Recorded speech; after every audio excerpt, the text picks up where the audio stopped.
आज आपण बनवणार आहोत साबुदाण्याची खिचडी।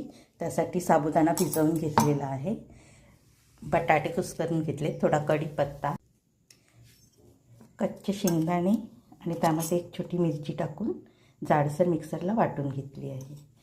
कढई ठेवली तापायला,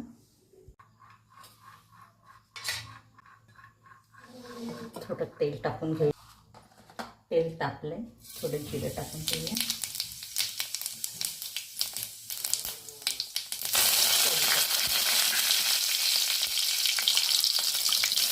शेंगदाणे आणि मिरची,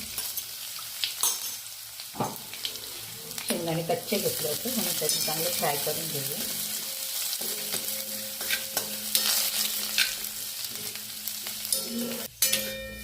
शेंगदाणे चांगले खरपूस भाजले। आता आपण त्यामध्ये बटाटे, उकडलेला बटाटा घालूया।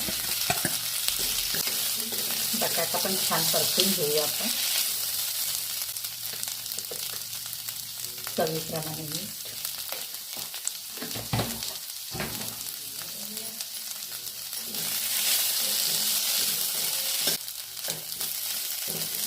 शेंगदाणे बटाटा फ्राय करून घेतले।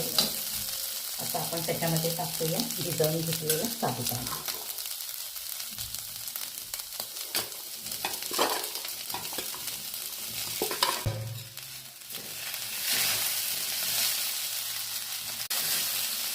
चांगलं मिक्स करून घेऊया आणि ताट ठेवून 2 मिनिटं आपण वाफ देऊया।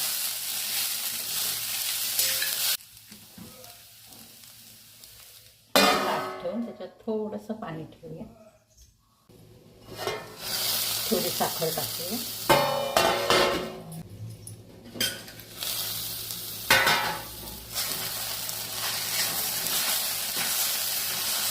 झाकण ठेवल्यानंतर 1-2दा खिचडी आपण चांगली परतून घेतली होती। तर खिचडी आपली तयार आहे।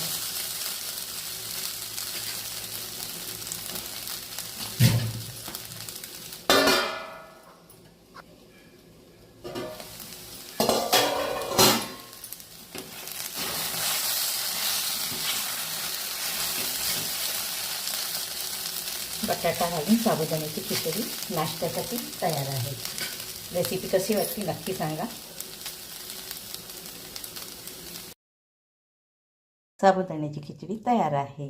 रेसिपी आवडल्यास नक्की आपल्या चॅनलला लाईक, शेअर आणि सबस्क्राईब करा। थँक्यू।